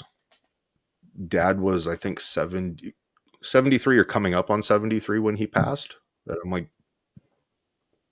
let's use that as a benchmark because I think he was Sure. the oldest one in our family. I'm Yeah. like, I'm playing the back nine of life. So call that embracing your midlife crisis with open arms and a bear hug. Yeah. You are. It really put things into a lot of different perspective of, all right, I'm divorced. I'm no longer dealing with custody battles and litigation. I've got the VA stuff, so I'm not sitting here scrambling around trying to do anything that pays the bills. And now I can focus on doing the different things that I want to do and kind of be a little bit more intentional with my life and with my time. And Beautiful. I take a great amount of comfort in that. But there's just a lot of hypnosis and being able to do a lot of Love it. fun stuff with people. Like those are the Fantastic. things that are important to me. Yeah. Yeah. Absolutely. And that's what And it's all about. Excellent. but yeah, let's see. I see Becca asks, I feel like it might have been intentional to confuse you because it really gets you to think more. And even if you don't understand the question, it gets you to think.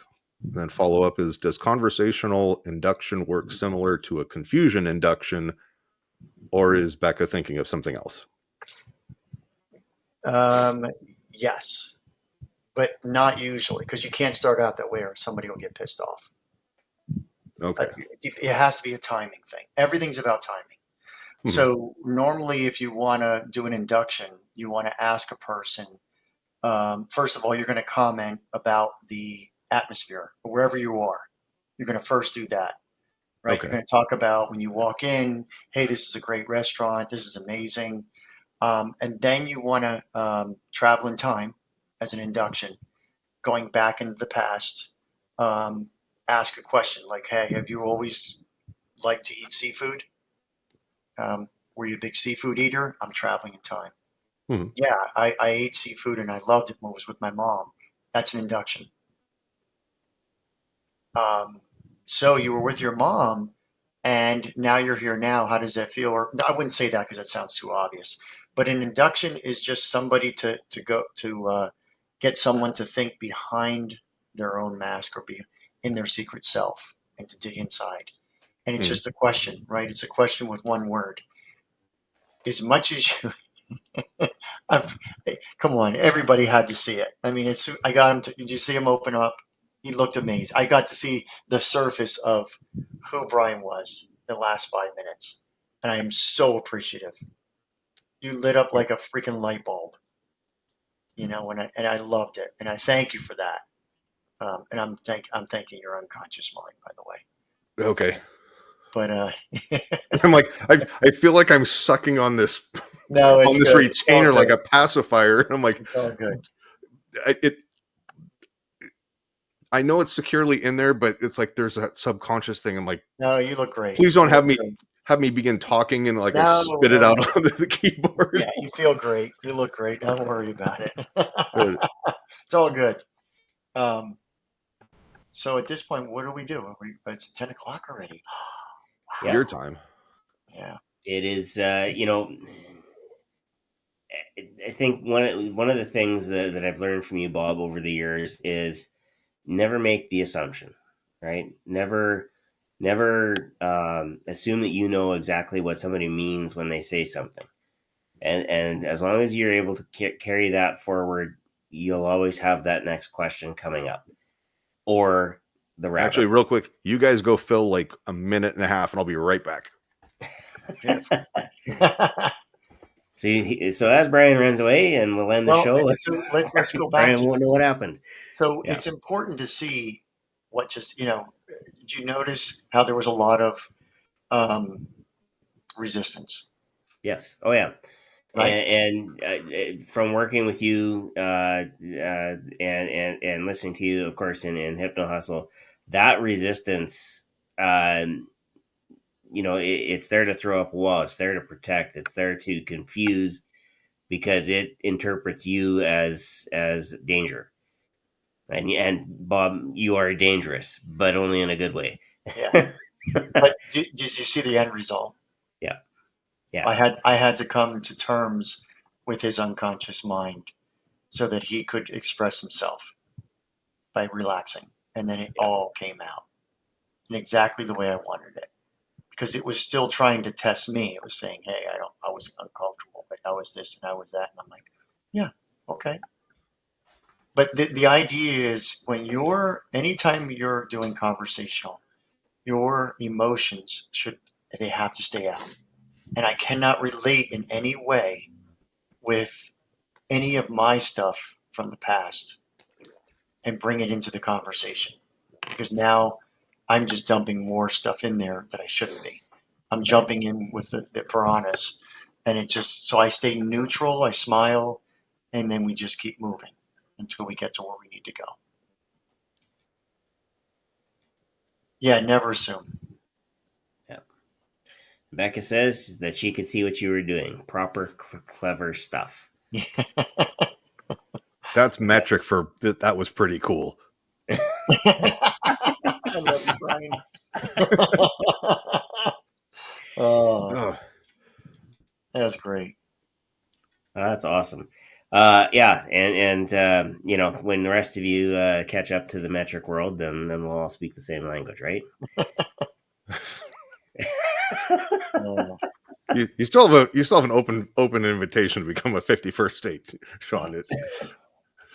We'll see. We just named our prime minister just named his new cabinet, so we'll see what happens. So, is it? He's talking a big game, which could be beneficial for everybody, but we'll see. Yeah. Speech from the throne is yet to come, and some guy named Charles III is coming over to actually deliver the speech from the throne. So that hasn't happened for a long time. King type British, one each. Okay. Yep. So that's like Grandpa's in the house. You go listen to Dad right now. We'll see what he says. Yeah, and yeah, we'll see. You never know. I may just have to move south. Oh, we would welcome you with open arms, Shawn. We could use your IT support, and um, but no, it's yeah, I could just think like King Charles going in and admonishing everybody, "You be nice, or else," and they're like, "Or else what? We're gonna call our big brother from the south." How well did that work out for you? I saw a British guy do a Facebook video. I guess I don't know, something from surgery last week happened where it's like 100 men in a gorilla or something like Oh that. yes, there was some kind of a question or meme that was going around about who would win, one gorilla or 100 men. Yeah, so he was like, okay, so we'll take one gorilla versus 100 men, and we'll do. And he's a British guy, and he goes, I'll take 100 Americans versus 100 British people. And he goes, and I've spent a fair amount of time in America. And he goes, yeah, no, 100 Americans would wipe us out. He goes, we wouldn't stand a chance.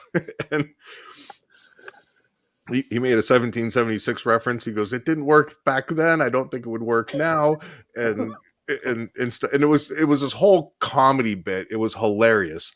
And but he's gone on to do a bunch of other things, like the difference between the United States and in the UK. There you go. If you need to reference the video, Brian, Becca has it because you sent it to her. Oh, I sent her one of them, and but yeah, it's say we had a squirrel moment and just went off on a couple of tangents, but did we? Let's see, I think Shawn, we kind of boogered up a little bit, but no, that's okay. That's okay. We've got a question from Becca. That's actually it's more of a forgot which side of the fence Bob falls on. Well, Bob has already been asked the friend or frenemy question. Yeah, that's right. And that's when he freaked Jim out and almost had him curl up in the fetal position. It was does pineapple belong on pizza? As far as your personal preference, for me, yeah. Does it? I like pineapple pizza actually. And that's our show for today, ladies and gentlemen. I do. That was talked about at PHS 2025 back in January. Really? They were like, "Oh my god, that one time we saw that episode, was that scripted?" And I was like, "No, Jim, no BS." Was like we met up for we went somewhere that had a lot of meat and to go grab lunch, and he was like, "Dude, that freaks me out." he goes, "Bob is no joke." And but it was just absolutely wonderful because I watched Jim, like he shook his head. He tried to shake himself out of it, and that was hilarious for me. It was fun. Yeah, we had something to work with, and we took it all apart, and then we put it back together, and then we brought some good memories in of where he was on the island, and with pineapple trees, and so now we're changing the emotion in the actual memory, and then we're starting to make it look really good. Cold pineapple and pizza separate, and then put them together, and he's like, "Oh no, don't do that." Yeah, because people would be like, "Oh my god, Bob, how do you do this? And you're so good at what you do." And I would be messing with people left and right. You want to talk about like the influencer type stuff? It's like you give people that break or that reprieve from all of the stress and the garbage that's going on in their life, and it's like doing a magic trick. And it's like you give them that little mini vacation right there in front of them, and even from their own mind. And they go, "How did you do that?" And you're like, "Well, I'd be saying some garbage like, oh, I've got my Hogwarts University and making Star Trek references and stuff like that." And, just, I think success for me looks like someone genuinely appreciates me for and not just this is what I can do for them. I'd rather have people, there are times that I don't mind being a resource, especially if I have the ability to help someone, but I don't want people just to be around me and associate with me simply because I'm a stepping stone or a means to an end. Yeah. My serendipity out of all this was to remind me back when my mom was fun. So tomorrow I'm going to have some fun at work, because I take things always so seriously all the time, and sometimes I get stuck in my own head, and I forget to just laugh, just to have fun, enjoy the moment, because that moment doesn't last. It's gone. I always say it's a moment in time. Whether it's bad or good, it's still a moment in time. We have to really preserve it. Yeah. And coming out of this tonight, I really appreciate it, guys. It helped me to bring back the fact that my mom was always laughing. She was always, happy, and we need to have some fun in our lives. Yeah, and I kind of circle back Jen Psaki style to what you talked about earlier. Yeah, there's a time and place to be serious. You have to have that balance in your life, but also, make room for fun and the enjoyable stuff, and make sure that you're in a position that you've got the financial resources and the time resources to enjoy it. And what do I do if I don't? I mean, I sometimes I get stuck, and it's like I sit there for a while going, I don't know, how the hell do I get out of this? Yeah, and there's people that burn themselves out. They're burning the candle at both ends, and it took a long time for me to really learn how to say and be comfortable with saying I don't know. Yeah, thank you for that. That's great. But then there's also going, I don't have the bandwidth. I'd like to help, or I can't help in that time slot that you need right now. But if you can lift and shift and adjust, I can do this here, or do I need to point you in a different direction? But I see a lot of people taking on more than they know that they can handle because they simply just want to be polite. Well, taking that new direction is the unknown, and I'm probably a little leery of that. Mm-hmm. Yeah. And you can, depending on what it is, you can kind of use a law firm reference going, I've got too much of a caseload, but you need your issue addressed now. Let me refer you to somebody who is competent, capable, and can handle everything. Going to be a good influencer. Oh God, we're all in trouble.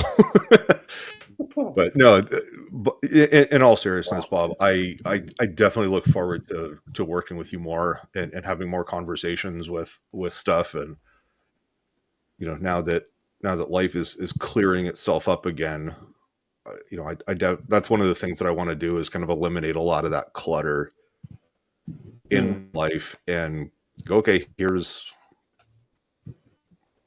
but what's the secret of life? Have more income coming in than you have expenses going out, and everything else is easy. It is easy.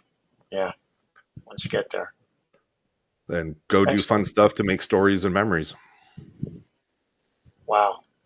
What a shift. Yeah. That's great. Thank you. So I don't think I have anything else. I got where I need to go. Showed everybody Secret Self. Again, the book it goes through what is the secret. We went through a lot of it today with Brian. Thank you, Brian. Yeah. You helped me so much. Your words and how they can influence your secret self. Mm-hmm. A lot of times, at work, if somebody says try or hope or, any of those. Go ahead. So, Bob, I've got a question. I'm cheating a little bit. I've got your link pulled up on Amazon on the desktop screens. If I wanted a signed copy from you, how would I go about doing that? I don't know. You going to Hypnothoughts? That's still up in the air. Probably If not, you because I go, I'll sign it. Yeah, I'll just okay. bring it with you.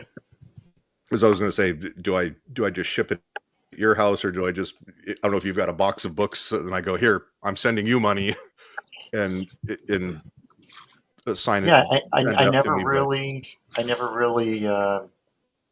thought about it, to be honest with you. I never really did, so I don't know.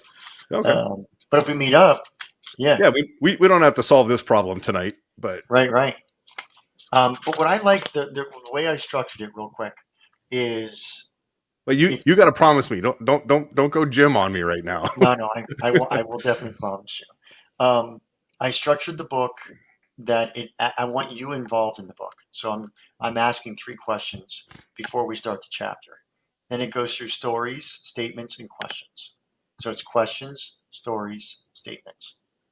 So that way you get the most out of the book, and it's very impactful. And I didn't want to make it too long, so I wanted to make sure that I could keep everybody's attention. Okay, That was and the then biggest thing. take us without giving away the plot. What can what can a reader expect to see in your book? Or They're going to see a journey through the Mhm. way I saw things with the secret self and how it influenced me as well as in my life. Meaning, imposter syndrome. I immediately put a story in about that. How I didn't even know it. I was in the middle of with a friend, and we were at breakfast, and I started thinking about something, and I'm like, wow, I'm scared. What's that? I never had that before. so And then I've heard that term before, imposter syndrome. yeah, What how would you define it in layman's terms?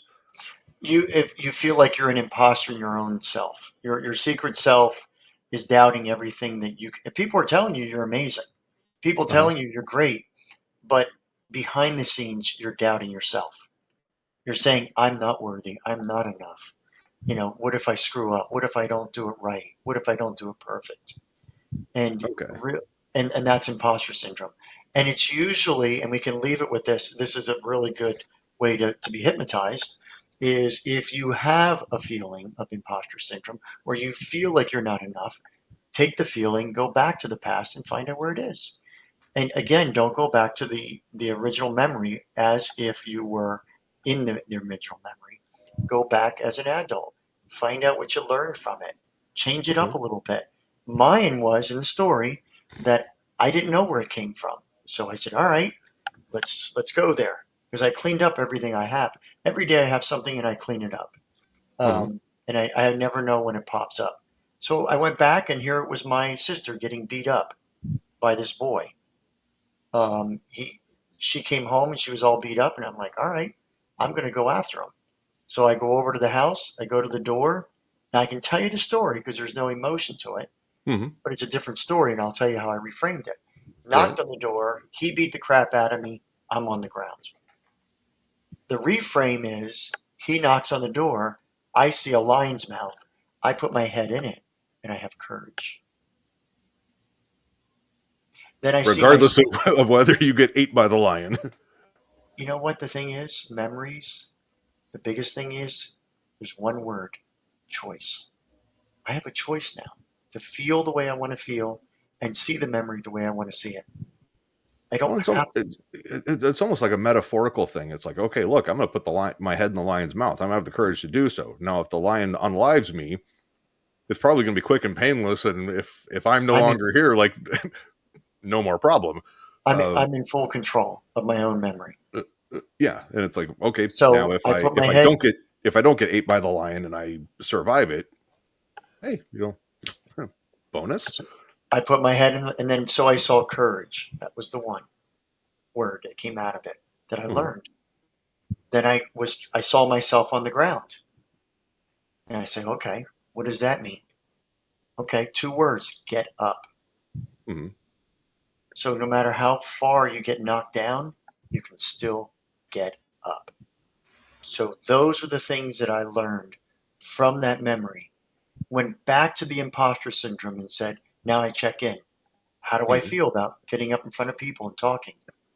I feel like I have courage. And no matter what I do, I can get up. I don't have to be perfect. That's what I'm saying. That's hypnosis. That's going in and figuring out what's happening and what's not serving you in your life. And I took it, and that's the story in the book. It's one of the stories. There's many others in there, Mm-hmm. but they're for you. I ask you the questions before you read the stories to get yourself involved. Like, what if this was gonna happen? How would you look at it? Because that's how conversational is. Ask the question, tell a story, and then make a statement. Oh, that's interesting. Question, story, statement, story, question, statement. Doesn't matter. That's how Milton Erickson did it. So in that instance, it's like, look, whether you went down or kicked the hell out of this guy, say, if you got your ass kicked, it's like, well, at least I stood up to somebody who was being a bully. I took a stand, I took my lumps, and I lived, and at least there may be a level of respect that was earned. So respect would come out of there. Yeah, I would take respect. And I would say, okay, how do I feel about respect? I feel amazing. Good. And that's what I feel. Respect. Because it comes down to, again, once you know you have a choice, memories are no longer with the people in them. Mm-hmm. It's just you with you. That's it. Right. So you're dealing with yourself and your fears, false evidence appearing real. You're literally just going in there and helping yourself with finding out where your weaknesses are and overcoming them, or your strengths. You don't know what they are until you find them. But the problem is people always revert back to their memories. I don't know if it's a problem, but we'll say it's a problem for now. And they go back to when they were 12 years old, or when they were 5 years old, or when they were 4 years old. And they're really in the memory. And and they're rehearsing it all over again. I don't know if that's kind of healthy. Yeah. Because now, I can tell you a story, but it's not true, but it's what I remembered, and I've changed it so many times. I have no idea what it is anymore because those people don't exist. The only person that exists, if someone beat me when I was a kid, they did it once. How many times did I do it to myself throughout my whole life? Mm-hmm. I could just keep going on and on and on. We could just keep Oh talking. yeah, like Bob, like I think you and I talked for a minute or two afterwards the last time, but you know what, Becca has been super awesome. A trooper staying up. I think it's well past 3:00 in the morning her time, but she said, "Can someone drop me down before we go, pretty please?" So if you want to, Bob, if you give her a little hocus pocus, and she'll conk out and get some nice restful sleep. All right. I'd like to try. I'd like to do something. This is an ego state. Have you done any of this at all? Ego states. Basically, we're going to egos are costumes. So we have all these different costumes. We have a costume as a parent. We have a costume as a child, as a brother, sister, friend.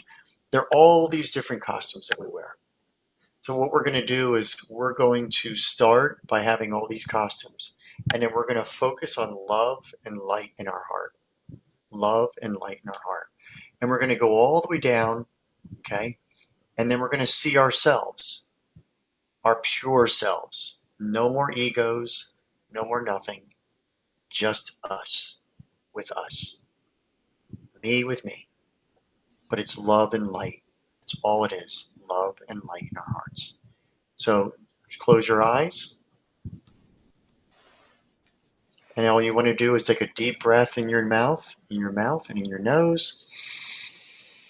Then let it out. Another deep breath in your nose. Hold it for a minute. Let it out. One more. And let it out. And again, imagine all those costumes and love and light in your heart. All those egos, all those people that you are. And I want you to just work your way down with each and every one of them. Just take them off. take each and every one off. With love and light in your heart. Love and light in your heart. Just take each and every one of those egos, those costumes that you wear every single day. And slowly move your way down with love and light in your heart. Love and light in your heart. And when you finally take all those costumes off, you get to see the real you with love and light in your heart. Just sit with you.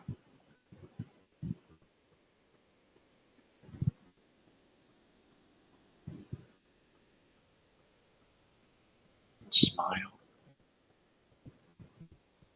with love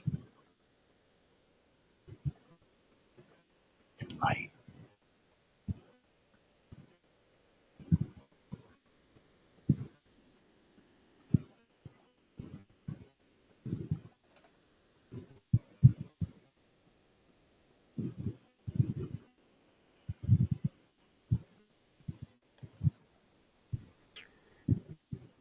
Now in a moment,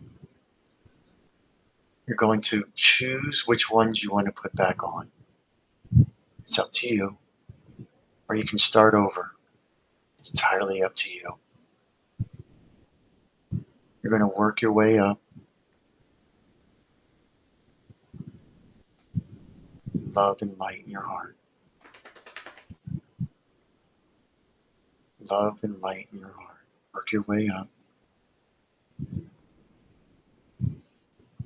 And when you're ready, just come back to the room, feeling amazing, with love and light in your heart. Seeing who you truly are now. Knowing who you are. You're confident. You're amazing. You're all those things that you know you are now.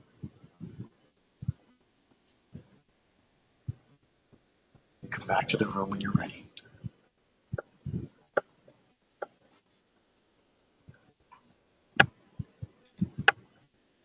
Now that's awesome.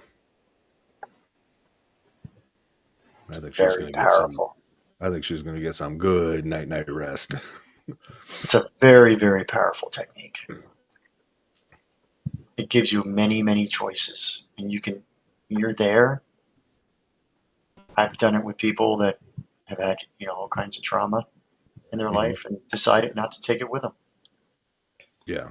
They didn't want that ego anymore. And they come back and feel amazing.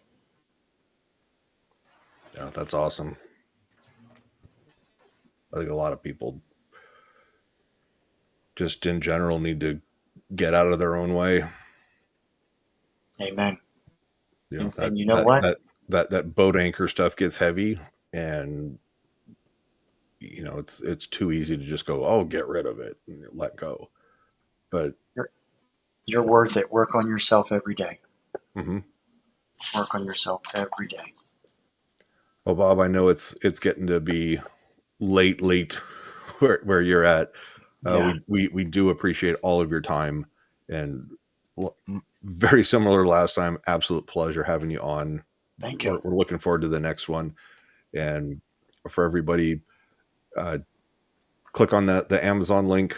The book is up. Got some good reviews. I'm reading the kind of the summary of it, and it's definitely looking interesting. So we'll make sure we get that ordered. And Bob, is there anything else that we can do to help your success? No, I'm just going at a really nice steady pace, and I'm very happy. I get to spend some time with you guys, and I really appreciate that you really spent the time with me, and you shared some really great stuff for me. I'm coming out of here with I'm gonna have fun tomorrow. Yeah, good stuff. So I know. no, we need to get you out on the West Coast here, or the Yes. Pacific Northwest. It's beautiful weather right now. Mother Nature's off her meds and kind of in that bipolar state, but we'll get her stabilized and and stuff like that. So if Thank you you. do come out to Hypno Thoughts in the summertime, there's always, don't overlook a side quest up Okay. to the northwest. So Sounds great. all You right, guys guys. have any questions for me? No, I think I'll tell everybody to remember to stay free. And you want to take us out? Yep, I will Wait, do check. that. Wrong context. Thanks, do you guys. want to close us out Thank you. with some wise words? Yeah, I can definitely close us out. But Bob, thanks for spending the time with us.